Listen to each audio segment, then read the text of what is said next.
Hi, and welcome to another episode of It's Just Racing, hosted by Jim and Jim. I'm Jim, And I'm Jim. and we're here to talk about racing. First off, just want to give a shout out to Rico Abreu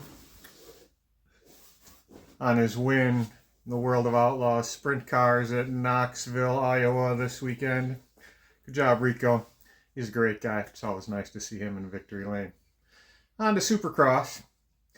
Supercross was in New Jersey, East Rutherford, I believe. Yes. Not West Rutherford. There is no West Rutherford. Helps you remember which series of the 250s. Yes, I will not get my East and West confused this week. They are on the East Coast because they were in East Rutherford. In 250 Heat Race 1, Lane Shaw had the whole shot. Not to last for long, though. Chance Hymas grabbed the lead right away, led all the way to the checkers. It was a close race between RJ Hampshire and Chance, but Chance held on to it, and RJ made a few good charges, but couldn't pull it off. Heat number 2, Nate Thrasher led from the gate drop to the checkers. Pretty easy one for him.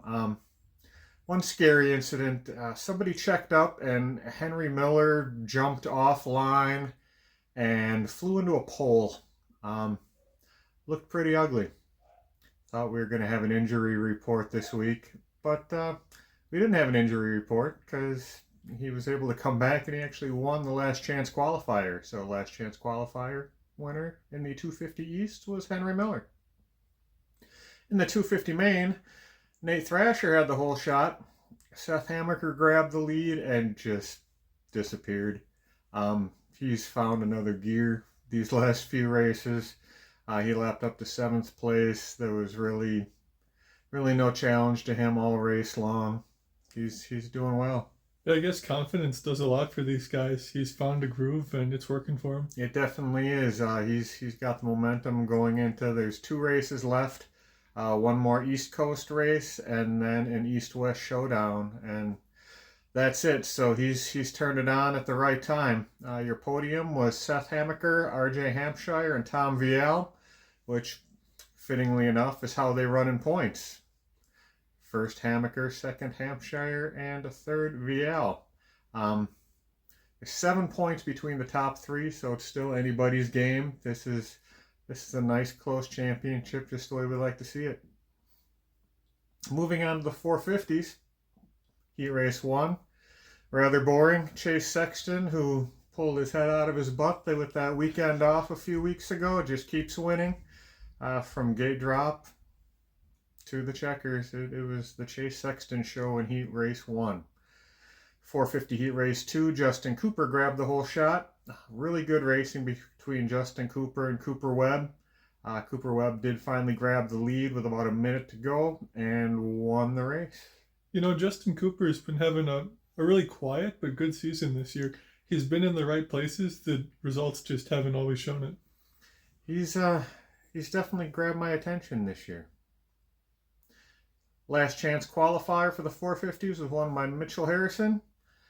450 main, it was the Chase Sexton show again. Dude was just gone. Grabbed the whole shot, took off, won by 700 miles or so. He just dominated. He lapped up to 7th position in the Premier class.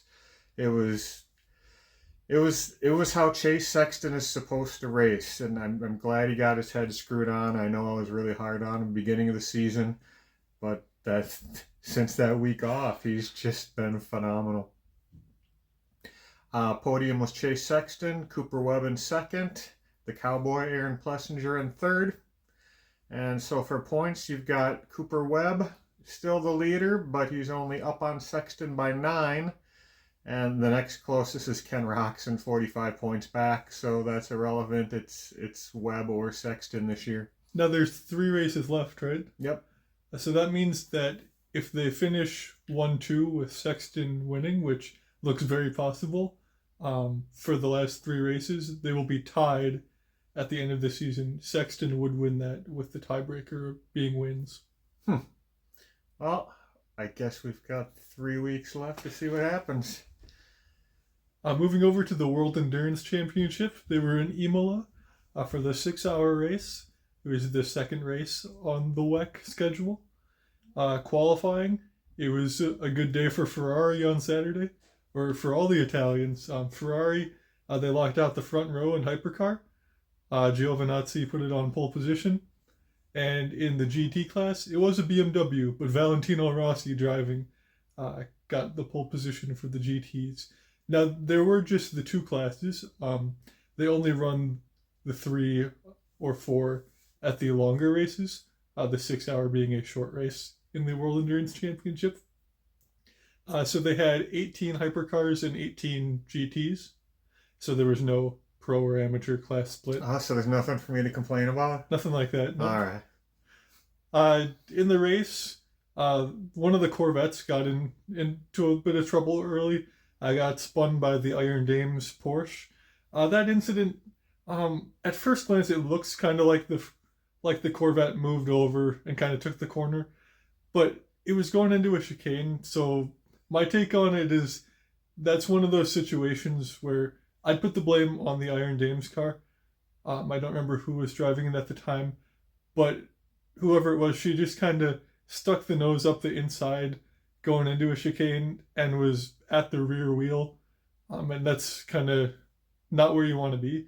You got to either send it into the chicane and force that rival to brake early, or you have to brake early and hit an early apex and try to get them coming out of the chicane. In a 6 hour race, you gotta play it cool. Just a little bit of racecraft that'll come with experience. So that was unfortunate for the Corvette, though. After that, you had a little bit of argy-bargy in the hypercar class for like 7th and 8th, somewhere in the midfield. One of the Peugeot cars, I know you like your French cars, even though they do have the rear wing now. They don't look as funny. They had a little bit of a fight with the Team Jota customer Cadillac. The Peugeot ran them off the road. They kind of went off themselves and forced the Cadillac into a gravel trap, which probably caused some floor damage. And that's never good in a long race where you're just trying to survive. But then the Cadillac, I don't remember who was driving that at the time either. Came back and it looked like just punted the Peugeot, spun them around in a slow corner, completely from behind, not alongside or anything. So that was uncalled for. You don't like to see that, especially when you're fighting for 7th and 8th. So a little bit of temper's got to keep that under control next time, hopefully. There was a lot of that this weekend. Yeah, there were 2 other notable incidents. There was a caution for an Aston Martin GT car, had a pretty big crash, got turned on a straightaway by one of the BMW GTs. And that was another one where at first it looked pretty bad. It looked intentional because the BMW just kind of turned. It was on the right side completely behind and then switched over to the left and just hooked the right rear. And those never look good. From the BMW in-car, though, they were coming up to a braking zone and the BMW was trying to cross them over and get to the inside and didn't anticipate the breaking point of the Aston. And so it was really just a little messy and not well thought out of a move. We still don't want to see that, but at least it wasn't anything intentional. But so that Aston Martin was out of the race. And then after that, there was a BMW hypercar had contact with a Toyota and broke the rear wing. And so that was a little too aggressive on corner entry. They had to go fix that damage. You don't want to lose a rear wing in these. You kind of need those. And that one, it was another incident where you just got to use your head a little bit because there were still over 3 hours to go. And there's no need to be making those moves. Just give them the spot for the moment. If you're fast enough, you'll get it back over 3 hours, especially with these cars that's like 4 pit stops and probably 2 driver changes. And then the last incident of note was actually, it decided the winner of the GT class, or rather who would not be the winner. There's a Ferrari leading, Valentino Rossi driving that BMW. He was pretty fast. a little too fast, a little too aggressive. He just turned the Ferrari going into a corner. It looked pretty bad. You expect more from a guy as experienced as Valentino. He got a drive-through penalty for the contact. It ruined the Ferrari's race. And then that drive-through dropped him from first to eighth. So that's probably something the team didn't like to see. It cost them a chance at the win. Moving to the closing stages of the race, the Ferraris were still out front in hypercar. The number 83, that's the yellow one, driven by Robert Kubica, had to pit with 9 minutes left. So they didn't manage their fuel quite as well. And that cost them a second place. They dropped down to 5th or 6th. And so in the end, it was the number 51 Ferrari, driven by Alessandro Pierguidi, James Collado, and Antonio Giovinazzi, that got the win. One of the BMWs was second, and the Alpine, driven by Mick Schumacher, finished third for the podium. Is that his first podium ever? I think he had one last year. Oh, okay. But it's rare to see the Alpine on the podium. Regardless, well done. Over in the GT class, with all that chaos, the Manthey Racing team, who I've never heard of before, but they drive a Porsche. It's driven by Richard Leitz, Ricardo Pera, and Ryan Hardwick. Ryan Hardwick, I know, does some IMSA stuff. But they held off the charging Kelvin Vanderlinde, who was in that BMW that Rossi had been driving before. So Richard Leitz was able to hold off Kelvin Vanderlinde for 3 or 4 laps. He had a really nice battle. The gap was 0.3 of a second at the line, which was the closest GT finish in WEC history. And it was also the first win for Manthey Racing. So congratulations to them. All right, moving on to the NASCAR truck race. Trucks and Xfinity were both at Rockingham. Cup had the weekend off. In the trucks, Jake Garcia got the pole. It was an entertaining race, I have to say. Between the top 4 guys during the first stage, Garcia, Lane Riggs, Corey Heim, Hayden Honeycutt, they were all there. You could throw a blanket over the 4 of those guys, and it was some good racing. Lane Riggs ended up grabbing the lead with 2 to go and won the stage. Stage 2, Grant Enfinger led about the first half of it, and Caden Honeycutt took over. And then Lane Riggs took the lead from him. Riggs definitely had the long run truck. As the tires wore, which they didn't wear much, Riggs, his truck just definitely seemed to handle longer than everybody. So once he grabbed the lead, he pulled away and he won stage 2. Chandler Smith got the lead to start stage 3. Ty Majeski crashed. The only reason I note that is ThorSport just had a horrible weekend. These guys, multiple champions for drivers, great team, great crew, but Majeski wrecked. Penn Rhodes lost power steering like on lap 2. Matt Crafton had an electrical fire inside the truck. I don't know what happened to Luke Fenhouse, but he finished a ton of laps down. So anyway, bad week for ThorSport. I'm sure they'll be fine next weekend, though. They actually had to red flag the race because Ty Majeski broke the wall when he backed into it. On the restart, Chandler Smith still had the lead. There's another hard crash with Matt Mills, Stuart Friesen, and Tanner Gray, which they had to red flag again to clean it up. Stuart Friesen, I've never seen a racer so dejected in the post-wreck interview.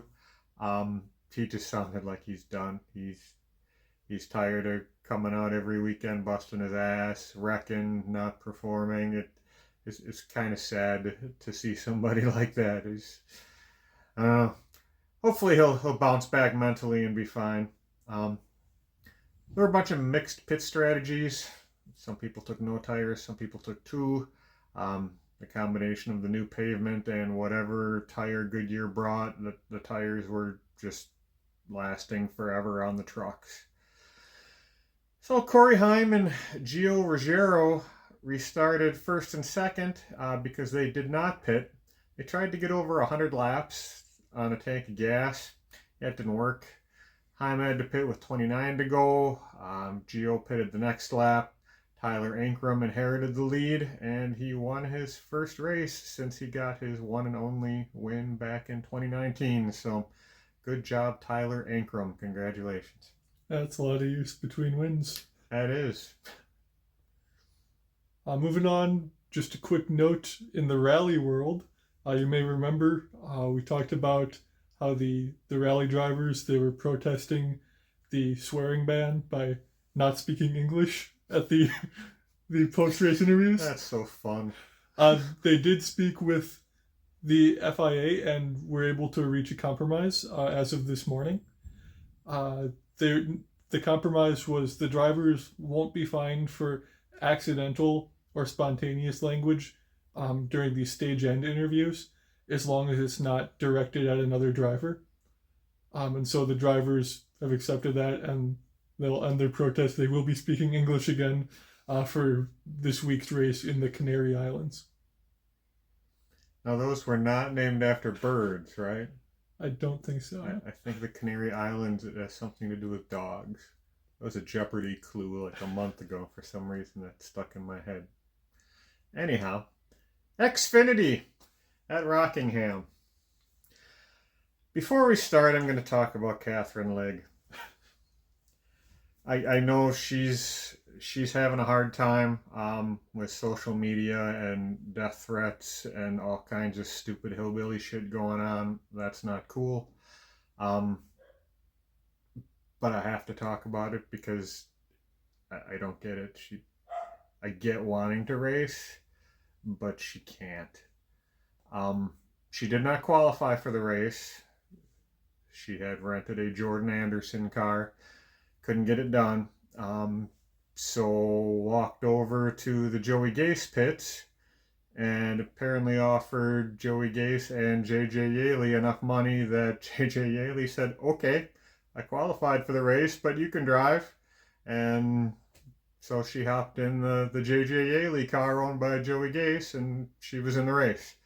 Wasn't there an old rule in Formula One where you had to be within a certain percentage of the pole sitter, or you just weren't allowed to race because you'd be a hazard? Actually, they still have that. Do they? Yes, it's 107%, which, I mean, for Formula One with lap times being longer, you could make that a lot smaller for NASCAR. But yeah, if you're above a certain lap time from the leader, it's up to the stewards. And if they determine there wasn't anything like rain or other mitigating circumstances, they can just send you home. She's like, I don't like to badmouth people, but she's trying, but it's not working, and hopefully she figures out that it's not working soon. Connor Zilic was on the pole, but he had to start at the rear of the field. I don't agree with this. I'm sure it's black and white in the rule book, but he cut down a tire after qualifying, and since he had to change a tire, that was an unapproved adjustment, so he had to start in the back. I don't think that he went out there and, put an ice pick through his tire because he wanted a new tire or something. It's just kind of a silly rule that most likely cost him a win.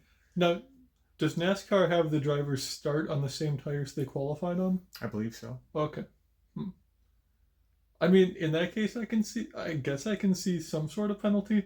Starting from the back is kind of harsh. But if you can show that the tire was cut, not that you just want to change it, I don't know.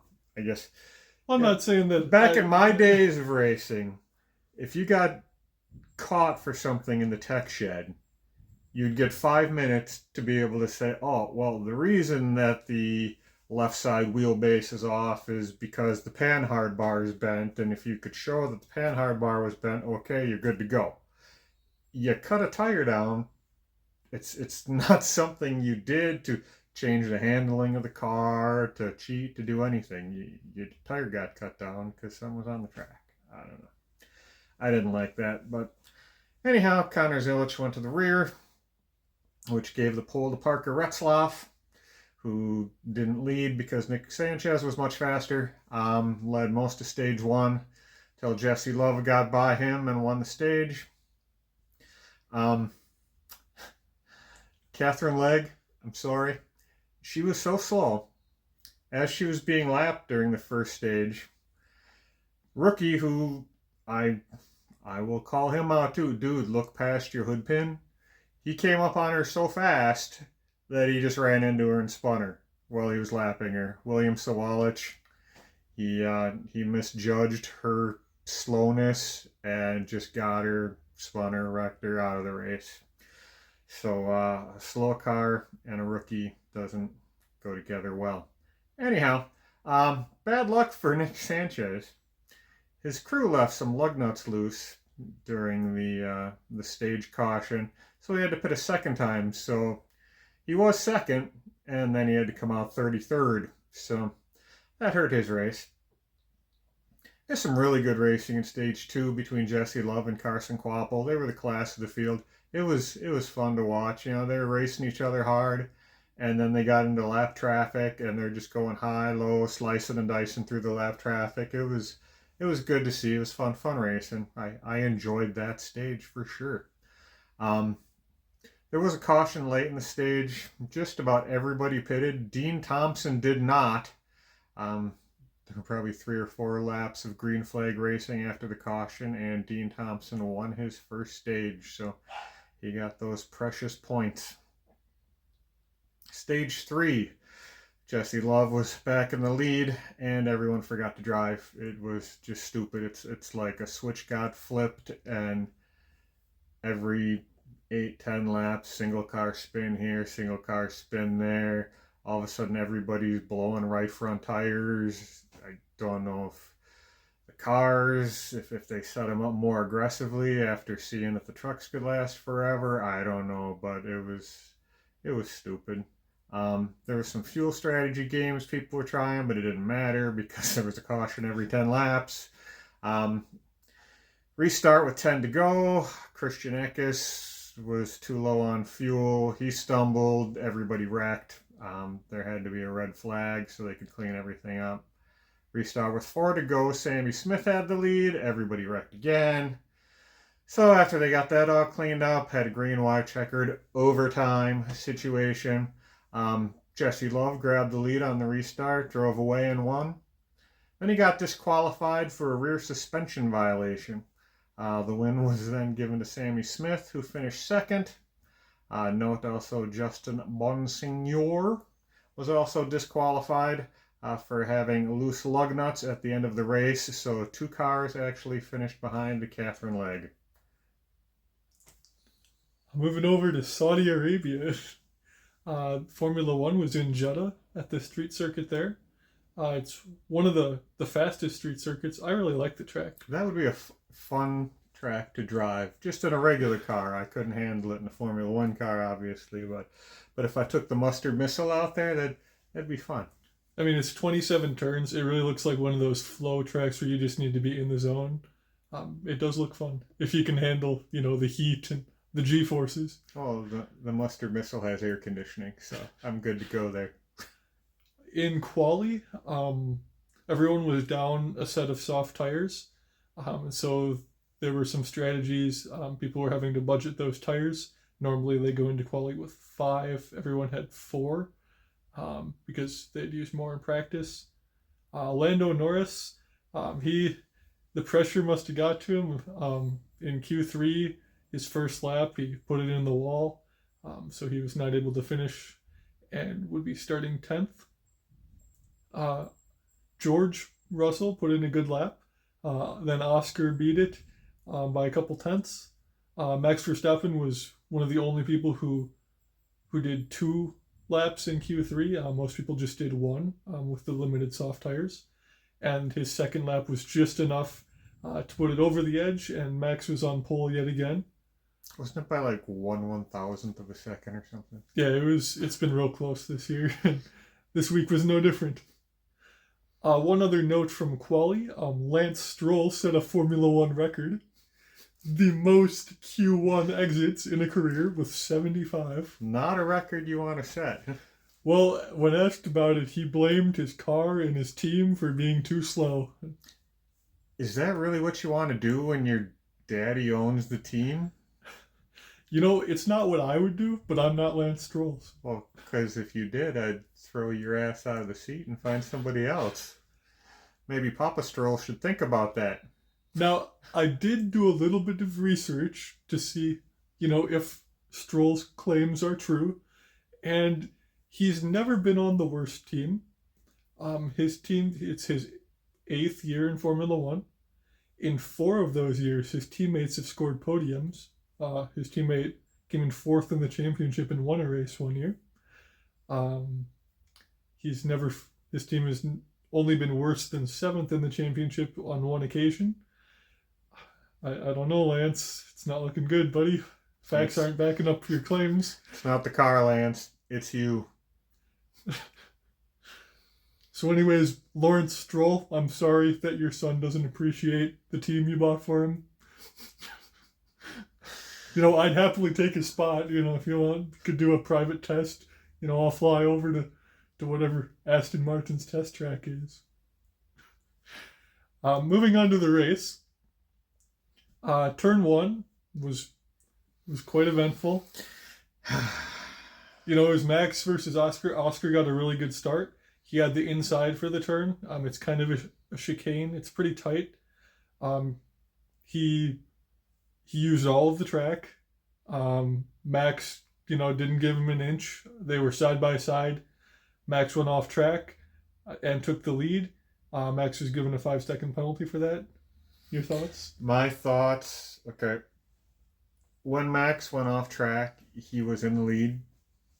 That is verified by in-car and above-car cameras. And Christian Horner's screenshots he had printed out to show the media. And Christian Horner, that's right. He proved it too. I understand the stewards have to make decisions. I just don't think it was the right one. Max did take advantage of the situation. He was off track. Oscar left him nowhere to go. Max wouldn't have made the turn anyway. Neither of them would have. So either Max destroys both cars or Max drives off the track. But I think where the issue is Max just pounded the gas and took off. He definitely gained an advantage. He didn't gain the position because he was in the lead when he was forced off the track. I think that they should have just had him give the spot back instead of a 5-second penalty, because he was definitely not 3 seconds ahead of Oscar Piastri at that time, and he lost by less than 2 seconds. So that 5-second questionable penalty changed the race. Well, now I'll say what I think, but first I just want to clarify, the stewards, they only give time penalties. They give the team time to decide whether or not they give the place back. They can't give a penalty saying just give the place back. But I'll get to that later. Now, sure, Max was slightly ahead at the corner, but in that corner, it was Oscar's corner. Yes, he ran him wider than he needed to, but I don't think it's fair to say that Max was ahead, even though he was ahead on track. He was very ahead. Slightly. He was not making that corner regardless if Oscar was there or not. And then, yeah, he accelerated in the braking zone and came out ahead. Correct. If he had let off and let Oscar pull alongside him, I think it would have been fine. Personally, what I would have done if I was Max is at the end of that first lap, right before the safety car, there's that braking zone where we saw Lewis brake a little earlier to let up. I would have done that. So if I was Max, let Oscar get past you there, and then you got DRS to pass him right back on the front straight, and then the stewards don't have to get involved. I think that would have been smarter. It would have, negated the need for the stewards to get involved. And you never want the stewards to get involved because, you just don't want that to factor into how the race plays out. I mean, I think that with how it ended up, the penalty was fair, and that's how they call it every time. If it doesn't matter who it was or which race, if you have that same situation and you don't give the place back, they're going to give a 5-second penalty. So I'm okay with it because of the consistency, and you know that's going to happen, and they gave him an opportunity to give the spot back first. Whatever you say, boss. I don't concur with your assessment. I take that back. Max screwed up by accelerating off track and taking that much of a lead. But I don't think it should have been. You're the rules man, I'm not. So I think that they should be able to, the steward should be able to tell him to give the position back, or you will be given a penalty, and give him 1 lap to give the position back. And if you don't, then give him the penalty. Because the penalty was much more egregious than the foul. Because Max could have just easily just destroyed both of them. Well, let's move on to the other incident on the first lap. Pierre Gasly and Yuki Tsunoda, they had a crash. They were like 8th and 9th. It was like turn 3. It was another similar situation. They both stayed on the track, and they crashed, sent both cars out of the race. After the race, both of them agreed that it was a racing incident, and it was just kind of one of those where it was a tight turn, not really a place you want to go side by side. They did, and it didn't work. So nothing much with that incident. It did cause a safety car, so that always factors into things. A couple people, they pitted early at the back of the field to try to go 48 laps on a set of tires, as I guess kind of a Hail Mary strategy if you're in a Sauber or something. After that, after the safety car, you had a bit of a DRS chess game that Lewis was playing, because Lando Norris was starting out of position after his quali crash, and trying to make his way through the field. And there was that one spot where you had a long straightaway and then a braking zone right before the DRS detection. And it was 2 different times Lando got past Lewis on the first straight, and then Lewis got DRS back on the front straight and passed him back. Yeah, Lewis was definitely the smart old man in that race. Yeah, Lando, he was a little impatient again. Seems to be a recurring theme. If he just waited a little bit longer, he could have had the DRS and gone sailing away a couple laps sooner. He eventually figured it out, and got past Lewis, as the McLaren is much faster than the Ferrari this year. There was almost another big incident. Luckily, the drivers avoided it. Gabriel Bortoleto, he was getting past, I forget who was passing him on the inside. Everybody. Because he's slow. This car's slow. I can't say we anything don't know about if his he's pace. slow, I guess. Yeah. But he moved to the outside to give him room, but didn't see Fernando Alonso on the outside. And Fernando, there had to have been just centimeters between him and the wall. He locked up and went long into the corner. And it was probably a little scary moment for him.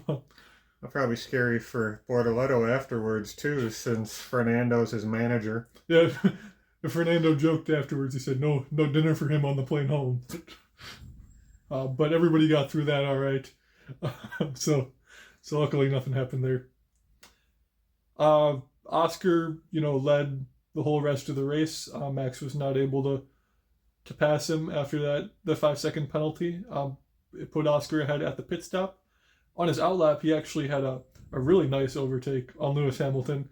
It was kind of on the edge, off the racing line, like right next to the wall. It was one of those where if it works, you're a great driver. If it doesn't work, it's what are you doing? It worked for him, so that was able to give him a little bit of a gap and a car between him and Verstappen after the pit cycle. And then he had about a 4-second lead for the rest of the race. But not 5. I don't think that it mattered. It was the spot, the track position that mattered. I don't think Max would have passed him if he was 1 second behind him. I think the McLaren was the better car. Lando was the last to pit because he had started on the hard tires. And so he had some nice new mediums when most other people were on the hards. So that gave him a nice offset with tire life and grip. And it helped him overtake a little bit more. he ended up making his way to the podium. Or did he? No. No, he didn't. No. Never I think he was mind. fourth. Lando did not make it to the podium. I rescind my statement. Sorry, Lando. One notable penalty, Liam Lawson, another one. 10-second penalty for leaving the track and gaining advantage. He's racking up the penalties every week, isn't he? I mean, there's not much else he's done. He's not helping himself. In the midfield, we had a couple decent battles. The Williams teammates worked together. Carlos Sainz was given Albon some DRS to help defend from Isaac Hadjar. Afterwards, Isaac, he was a little frustrated, but he understands he would have done the same thing. He had some pace in the RB, but was not able to get around either Williams. But all three of those drivers came home with points, which are going to be very valuable in the tight midfield battle this year. Yeah. So at the end of the day, it was Oscar Piastri winning his third race of the season and taking the championship lead. Max Verstappen finished second. He wasn't very happy about that. And it was Charles Leclerc in the Ferrari. Charles, my boy Charles. He somehow came home with a third driving that tractor around. So He's one handsome fellow. Not in a gay way. You've said that a few times now. He's just a good-looking guy. And he's nice, too. Is that all you got? That's everything from me. All right, there's not a lot going on next week. Supercross is in Pittsburgh, and NASCAR is at Talladega. Yeehaw! Talladega Nights. Shake and bake, Ricky Bobby. Thanks for listening, and we'll talk to you next week.